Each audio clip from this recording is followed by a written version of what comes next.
Salut à tous, on se retrouve aujourd'hui pour parler du Paris Saint-Germain ce mardi 16 mai. On commence tout d'abord avec le programme du PSG pour cette semaine. Donc aujourd'hui mardi, jour de repos, ça a été le cas aussi hier. Reprise de l'entraînement, ça sera demain mercredi, entraînement jeudi, vendredi ainsi que samedi pour préparer le match fin de semaine. Ça sera un déplacement pas très loin du côté de Auxerre pour la 36e journée de Ligue 1. Donc voilà le programme du PSG les gars. Pour cette semaine et concernant la 35e journée de Ligue 1, le PSG s'est imposé, c'était samedi soir 5-0 contre l'AS Ajaccio. On peut voir l'équipe type, on peut voir un joueur dans cette équipe type de toutes les équipes bien sûr qui ont joué en Ligue 1. On peut voir Kylian Mbappé les gars avec son doublé contre l'AS Ajaccio. Il figure parmi les meilleurs joueurs de cette 35e journée de Ligue 1. Et toujours sur cette 35e journée de Ligue 1, les stades où il y avait le plus de monde, on peut voir que le Parc des Princes c'est le stade où il y avait, le deuxième stade où il y avait le plus de monde, plus de 47 926 spectateurs étaient présents pour ce match entre le PSG et l'équipe de l'AS Ajaccio. Regardez les clubs ayant fini sur le podium de la Ligue 1 au XXIe siècle avant cette saison. Lyon est le plus régulier. Donc Lyon, 16 fois, ils ont terminé sur le podium. Le PSG, 12 fois. Monaco, 10 fois. On peut voir le reste après des équipes, le nombre de fois qu'ils ont terminé sur le podium au XXIe siècle. Donc voilà, le PSG quand même 12 fois. Hein, c'est bien sûr énorme. La une du journal L'équipe aujourd'hui. Donc ça parle de Bernardo Silva. Voilà, c'est une 100%. Bernardo Silva, la tentation parisienne. Donc le milieu offensif portugais envisage de quitter Manchester City en fin de saison. Entre lui et le PSG, l'intérêt est réciproque. Donc voilà les gars, Bernardo Silva intéresse le PSG et le joueur est intéressé par l'équipe parisienne. Donc là vraiment Bernardo Silva les gars au PSG, là c'est quand même du très très lourd. Hein. Vraiment si ce joueur vient du côté du PSG, là on pourra dire que c'est vraiment une recrue fiable hein, parce que c'est un joueur vraiment fiable. Hein. Depuis l'ère Monaco, il y a plus de 6 ans, ça fait plus de 6 ans comme qu'il est du côté de City.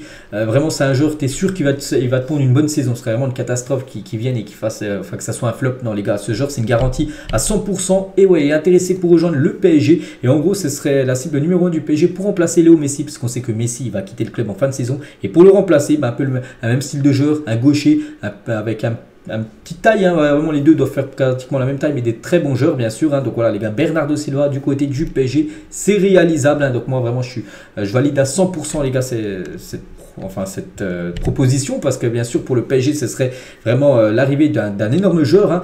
Donc le PSG est une destination qui lui plaît beaucoup. Donc voilà, concernant Bernardo Silva, on verra, mais là vraiment ce serait un gros coup sur le mercato. En plus de Bernardo Silva, Michael Olise, hein, que je parle quand même pas mal de temps ces derniers temps, donc 21 ans, et Ryan Cherki 19 ans sont aussi dans la shortlist du PSG. En revanche, la piste Hakim Ziyech n'est plus d'actualité. Souvenez-vous, Hakim Ziyech qui avait failli rejoindre l'équipe du PSG. C'était l'hiver dernier, hein, c'était parfait parce que Chelsea n'avait pas envoyé les documents à temps. Du coup, cette piste est un peu écartée. Ziyech, hein, c'est un peu parti à l'abandon. Mais voilà, concernant Michael Olise et Ryan Cherki, eux peuvent être aussi des options pour l'attaque parisienne saison prochaine. Et le poste aussi de numéro 9, hein, qui est quasiment une priorité au club. Hein. Et en plus de Bernardo Silva, le PSG vise Harry Kane ou Victor Osimhen pour renforcer son secteur offensif. Mais là surtout, parce que Bernardo Silva, c'est pas un 9, hein, voilà, c'est plus un ailier droit. Ou même il peut jouer 10, il peut jouer à pas mal de postes, hein, ce Silva. Alors concernant un 9, là, il faut vraiment un 9. Et voilà, il y a toujours ces deux joueurs, hein, Osimhen et Harry Kane. Il y a aussi toujours le nom de Kolo Muani, hein, qui est aussi ciblé. Donc voilà, après, pour moi, le mieux, hein, ce serait Osimhen, même si Harry Kane aussi, hein, c'est du très très haut niveau. Concernant des départs, hein, parce que s'il y a des arrivées, le PSG devra vendre. Hein, et de toute façon, le PSG doit vendre, hein, parce qu'il y a une trop grosse masse salariale.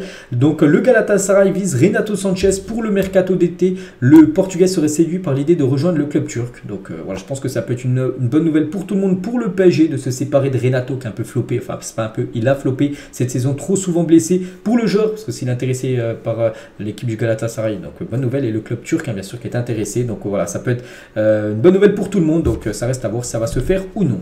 Concernant Sergio Ramos qui est en fin de contrat en fin de saison, donc à 1 mois et demi de la fin de son contrat, donc la tendance est une prolongation de contrat de Ramos d'au moins une saison. Donc tiens, regardez sur le Twitter Média Parisien, est-ce que vous êtes plutôt pour ou plutôt contre voilà, cette prolongation voilà, de Sergio Ramos. Donc la plupart, hein, dont moi les gars j'ai mis pour, hein, plus de 80% comme des supporters du PSG ont mis voilà, que ce serait plutôt bien de prolonger Ramos que de ne pas le prolonger. Après n'oubliez pas que s'il prolonge, il descendra aussi son salaire, parce que lui il veut jouer encore dans un top club européen, donc le PSG, et voilà, il va encore disputer la Ligue des Champions. Il ne veut pas aller par exemple en Arabie Saoudite ou dans un autre championnat pour toucher bien sûr plus d'argent. Non, il veut rester au top, et voilà, c'est pour ça que ça peut être bien sûr de prolonger Sergio Ramos. C'est vrai que la première saison avait été compliquée parce qu'il a été beaucoup blessé, mais là cette saison il a pas mal joué, puis il a été plutôt bon, même lors des matchs, hein, des grands matchs comme le match contre le Bayern, hein, les deux matchs, hein, je l'ai trouvé plutôt bon, Sergio Ramos, hein, contrairement à pas mal de joueurs qui sont passés à côté des deux rencontres. Francfort, les gars, et Leipzig, garde un œil sur la situation d'Hugo Ekitike. J'ai dit que Hugo Ekitike, lui, devrait être vendu. Ekitike, donc on savait qu'il y a déjà Francfort et maintenant il y a Leipzig aussi intéressé par le jeune attaquant français. Concernant Leandro Paredes, donc la Juventus devra payer 2,5 millions d'euros au PSG si le club italien décide de ne pas activer son option d'achat pour Paredes. Donc actuellement, une option d'achat, je crois aux alentours, je crois que c'est vers les 15 millions d'euros.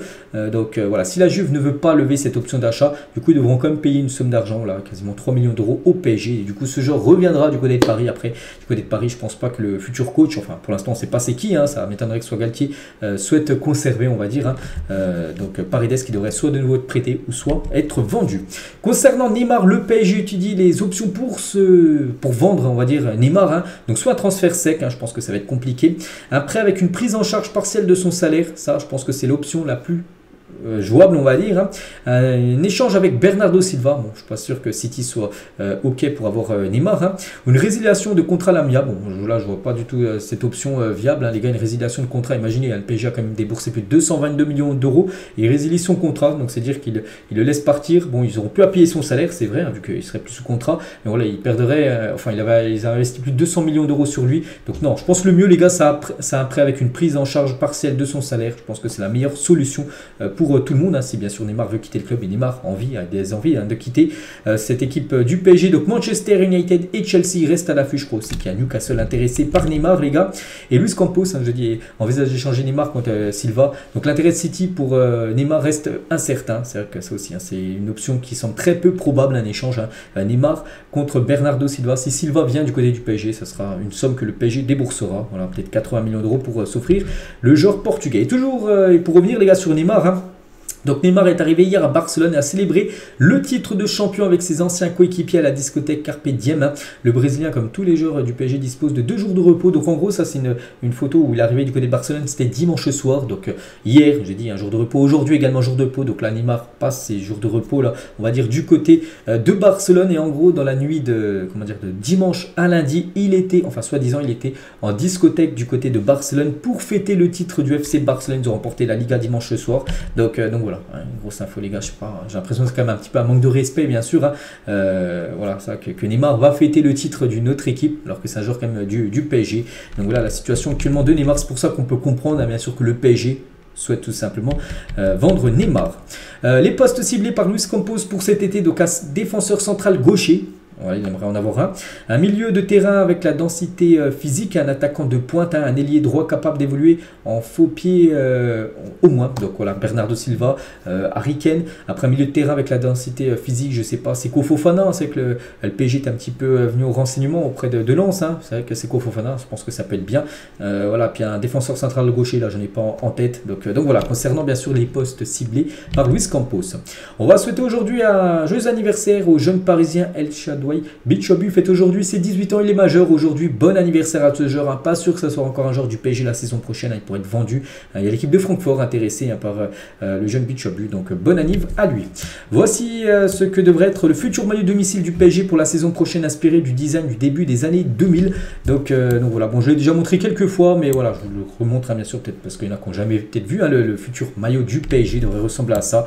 Donc le maillot à droite là, donc bien sûr c'est un montage, donc c'est un peu un maillot vintage à l'époque que portait il y a quelques jours Warren Zaïre, qu'il a pu poster sur ses réseaux sociaux. Selon les informations de Canal Supporter, différents leaders du Cup rencontrent actuellement les dirigeants du PSG. Vous savez qu'il y a un froid actuellement entre la direction du PSG et le Cup. Regardez par exemple, il n'y a eu aucun, enfin il n'y a pas eu de chant, tout ça lors du dernier match contre la Ajaccio. Ils font une grève en gros, le Cup. Donc l'objectif, dialoguer de nouveau de manière plus apaisée que lors de la dernière réunion afin de calmer les tensions. Voilà, pour qu'il y ait une meilleure entente entre la direction du PSG et le collectif Ultra Paris. On va parler de la joueuse, les gars. Kadiadiatou Diani a été désignée meilleure joueuse de la saison par les entraîneurs et capitaine de DR Arkema. En gros, elle remporte le prix de la meilleure joueuse de la première division féminine. Diani, donc félicitations à elle. Et il y a aussi 4 autres joueuses du PSG parce qu'en gros il y avait la cérémonie, comme ça va être pour les hommes là dans quelques jours, cérémonie UNFP, vous savez, où tu récompenses le meilleur gardien, meilleur entraîneur, meilleur joueur et meilleure joueuse, c'est elle, les gars. Et il y a aussi 4 autres joueuses du PSG aussi qui ont été récompensées, donc félicitations à elles tous. Donc voilà les gars, c'est tout ce qu'il y avait à dire aujourd'hui concernant l'équipe de Paris. J'espère que ça vous a plu. On se retrouve demain les gars, en plus demain ça sera le retour de l'entraînement, j'aurai peut-être quelques photos à vous proposer. Allez les gars, je vous laisse, bonne journée à vous, et à demain.